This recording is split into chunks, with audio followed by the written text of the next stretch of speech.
Hey, I'm Jacob Adams. I'm Daniela. And I'm Nicole.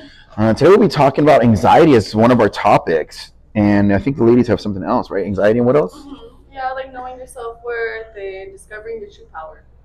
Great. Who wants to open up? I want to talk about power first, knowing your true power. Okay.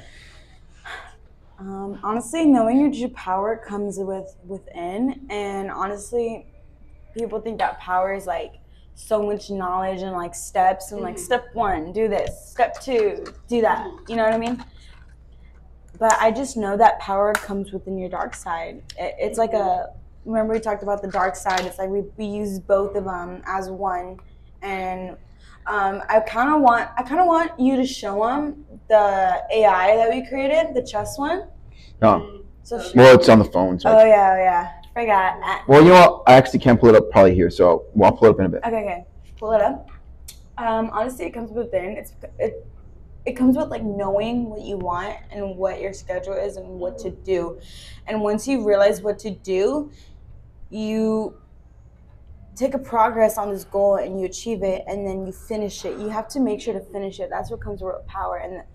And comes with more power is like once you finish that goal, you go back to it and you realize like all the mistakes that you've done.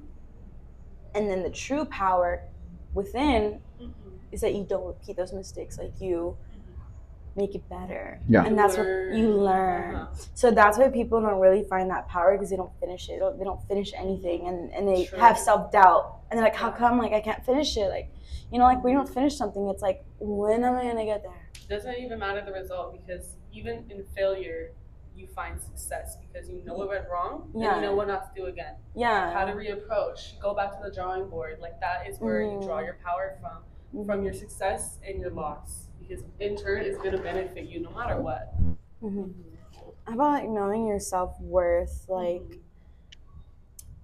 why is it so good to know your self-worth? Like, The self-worth thing is such an important one, because ultimately that's the ultimate leverage. Is to society is always going to downplay what you're worth because there's a competitive element to living, right? Like, in other words, why should I get a Lambo, or why should anyone get a cake or a cheesecake? It's simple as the cheesecake obviously less expensive than a Lambo, but it's the same thing. Like, why do you deserve a cheesecake?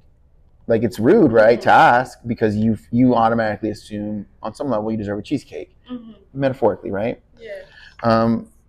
Like, do you like cheesecake at all? Yeah, it's good. It's not your favorite. What cake do you like? Honestly, like, I don't even know. Nothing too sweet, a little zesty, fruity, lemon bar. Lemon bars?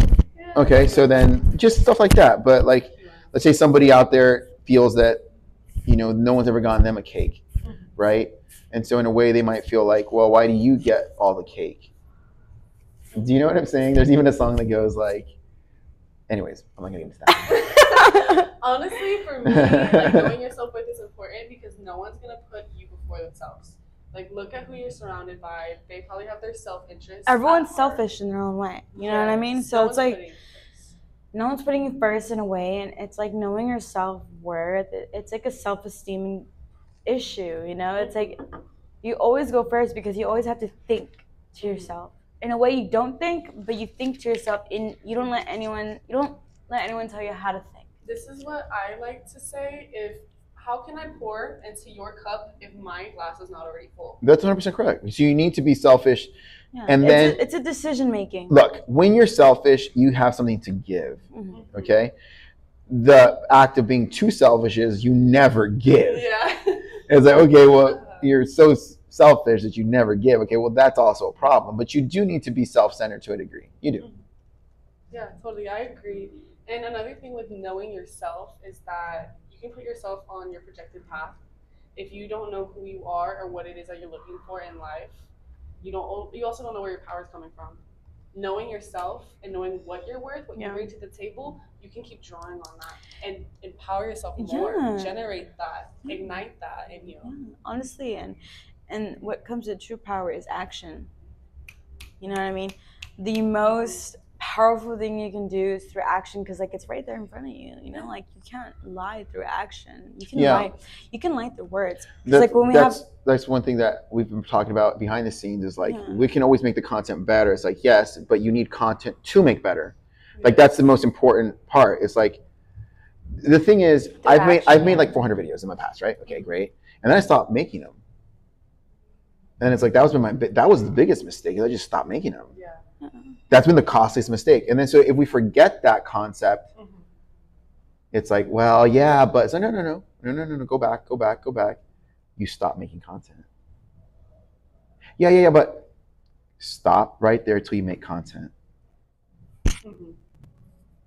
But video. You have nothing to refine if you're not producing. Correct. Yes. And until that is the mastery, that is the first move, you have nothing to refine. Yes. Yeah, going back to the winning or losing thing, like it's just very important because action-based, like drawing on your actions, that's where you can remodel, go back to the drawing board, like I said. But theory, you're just going back and forth with yourself all day, and all that time that you spent theorizing, you could have been acting and you would know your answer. Or closer to even the frustration that comes from not getting closer in theory is like, that's the dark side. The dark side comes out when you don't get closer. The dark side is like, see, you wasted your time. See, you could have done this. You should have done this. Like, but that in itself is growth because now you're battling with something real within yourself. And then tomorrow it'll be there again. You made some progress, not enough progress. And then it begins the dark side and it starts, that's the email I wrote, doubt, the energy, the criticism. And then tomorrow it's there, and then next year it's there, and it never stops, and it never stops. And little by little, those that are gonna quit, it will weed them out, because that inner battle, it defeated them, and it's all there, it's all in there, and it seems so stupid because you can know that a year from now, you can know that a year ago, you can know that 5 years ago, and it's still today. It's like the battle's inside. The battle's inside. So have you, like for example, have you won your battle today? My battle today. Have you won today? Like just it's a black and white. Do you feel you've won the battle today inside? Yes. Me too. I feel mine's been won, right? I created the content, et cetera, wrote the email. What about you, Nicole? Do you feel your battle has been won? Some battles, small battles, yeah. Okay, cool. Small ones lead to a big victory. Yes, ma'am. Yes, ma'am. For sure. Do you want to talk about how you cope with anxiety, maybe, or how you like? How I cope with anxiety? Yeah. Honestly, I have a lot of anxiety. A lot of people handle their anxiety differently. A lot of people fidget, like they like move something, you know, like they move their foot, ankle, or like they touch something, or like they do something, like or they fidget. They fidget. You know what I mean? And a lot of people, that's fine. Like when I'm a flaw about me, this is something that's like really like rude, maybe like mean. I just hate when I'm I'm next to someone and I already have anxiety myself and I try to control it so much. I keep calm, I breathe, I'm like one with my mind, and they're there like fidgeting. You know what I mean? And I can feel that like anxiety is an energy. It's an energy wavelength. And I think in the book Power versus Force, they say anxiety is like a pretty high wavelength. So like it radiates that wavelength to other people. So if I have anxiety, if I have fear, anxiety, they're gonna get anxiety and amplify it. It goes around in a circle in a way. So like if I'm near someone with anxiety and they're showing it, it just shows that they have no self-control. You know what I mean? It makes me feel like I have no self-control because it radiates that anxiety on me. So I'm like, hey, do you mind if you like stop moving?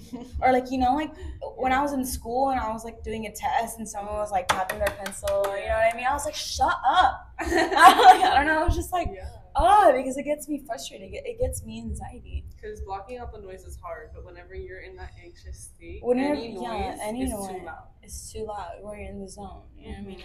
I didn't know what anxiety was. I used to train a client, this is years ago, and she says, I have bad anxiety. And I go, what is anxiety? I asked her, because I go, I know a lot of people talk about it, but what is it? And I guess no one had told me what anxiety was. Nobody said, Jacob, come here. Do you feel this way? Do you feel this way? Or I just assumed I never had it. It's Okay, stress. I guess I hid it for myself, Yeah. and so it wasn't until like I guess I researched it and be like, what is anxiety? And then I was like, oh, it's that feeling of like a void or like things aren't going to work out well or like It's doubts, Mhm. things like that. And I was like, yeah, I do have that. But I would repress those feelings with more intensity. I would always repress them with like lift heavier weight or drink more coffee But that's or how you cope. with that your- was my coping was just more dopamine, I and guess. meditation. Does that make any sense? For me, I used to turn my anxiety into overexcitement. So if I was anxious for something, I would instead make myself think that I was excited because they're very one and the same, very similar feelings. Yeah. That incite in your heart and like in your chest, even in your head. Like whenever you're overthinking about something, it could be because you're excited or because you're anxious. So I just get ready. And I'm like, okay, I'm ready. I can handle it. I can't wait. Instead of thinking like, oh, I dread this. Like it's coming up, and there's this impending doom. I Yeah. just like to redirect those thoughts. If that makes sense. No, it does make sense in a way where like, remember I told you earlier, I was like, don't think, dude, because when you overthink, that's what causes anxiety. It's self-doubt. That anxiety, it causes fear and like pressure, and not the good kind, like the kind where like it's impatient. You know, it's so rushed and fast, and anxiety. How did COVID feel for y'all that era? For me, COVID was very anxiety inducing. I know some people that were going to school and stuff, they didn't feel it as much or whatever, but I was working through COVID and in the gym and in the public sector, and it was just always so like walking on eggshells. It felt like everything was just super. That was the last time I could feel like I felt like this. Like I felt like that before. that was so gross. I still am kind of recovering from that because I never experienced that in my life. It felt like everything was like, are you wearing a mask? Are you wearing a mask? Are vaccinations? Like it was like coughing. Like in other words, but it was coming from every angle on the news, so it was never an off switch. Yeah, it was never an off switch. It was like a fight or flight within you. Yeah, the fight or flight never stopped. Yeah. I would come to work and it was fight or flight, fight or flight, fight or flight, fight or flight, and it was so yeah. So then that was the most for me. Like whoa, that was overload. For me, I had experienced that long before COVID, so I feel like during COVID, I just really withdrew. Like socially, I didn't really want to engage anymore. I was just kind of like whatever. It replaced that with apathy. I feel like, and I'm still kind of battling with like turning off emotions in that way because I feel like it just became so easy. In a sense, like it was just so easy. Instead of to feel, not to feel. Okay, well I can get things done. I'm more level-headed whenever I don't have that pressing doom. Like I had. Some of that seems healthy to a degree when you tune things out. I don't know to what degree you're talking about, but tuning things out is important. It is. Like I said, the noise is just noise. There's so much noise right now in the world. It's too much. It's too much. It's like, nah. This is getting a little crazy, y'all. For sure. Yeah, it's a little too crazy. My thing is, if you can't do anything about it immediately, right now, today, then you shouldn't be worrying about it in that sense. So, we're getting close to the end here. We got about 2-3 minutes. In closing, I say maybe I'll say one final thing. Okay. I say, in a way to prevent like self-doubt, anxiety, power, knowing your self-worth. Honestly, just becoming one with yourself. Like be yourself, know yourself. Think, like have some coping mechanisms, like meditation. Maybe go for like the gym and fitness. It's like the one biggest like coping. Like you can cope outside, and it comes in a whole package. Like you get fit, you get mentally better, physically. Like you know, like it reduces all your anger, like all that like chemicals. You know, like everything. Like detox. A detox, you know, everything. Yeah, I don't know where I'd be without working out. I don't. Right? Honestly. Yeah, well, you feel that way. You feel that. We're part of that people. We're part of those people that people look at and they're like, "Oh, you're the workout people." It's like, yeah, but I don't know how I would do without it. Like, It's a lifestyle at this point. Yeah, but what I'm saying, we're those people. We're those people that people say, "Oh, you're those people," and it's like, yeah. I forget that it's not normal because it feels so normal. It feels so normal, and I think it's becoming more normal. It is becoming more normal, and it's just sort of like, I don't know. It's funny. It's funny that people see it because we're so normal to us that people still see it like, oh, you're one of those, and it's like, I don't know how you do it. I don't know. They're like, I don't know how you do it. I was like, I don't know how you do it. Literally, I was reading Nicole's writing, and she's made a really good point that it's just you and the weights. You turn off your brain and you just do. It's a really good Exactly. time to process You don't things. think. You just do because like you already told yourself that, hey, like I can do this. Yeah. So why like overthinking it? Yeah, You know what I mean? exactly. There's nothing to Just do overthink. it. There's nothing to overthink. And once you don't overthink and you find one with yourself, you lose that anxiety, you lose that fear, and you have more worth. Mm-hmm. And then what comes with that, mind control, Ooh, power. Yeah. You know what I mean? I was just about to say anxiety, knowing yourself and your power. Yeah. Knowing yourself and your power, that's how you get over the anxiety. So. Excellent. Ladies, That's it. I've really enjoyed this piece of content. Some people could say that, we need to work on the production quality, et cetera, but to me, Wait, the core of this, I felt it was really, really good. The core. Does that make sense? This is our little like man cave. Man cave. Peace. Peace. Peace.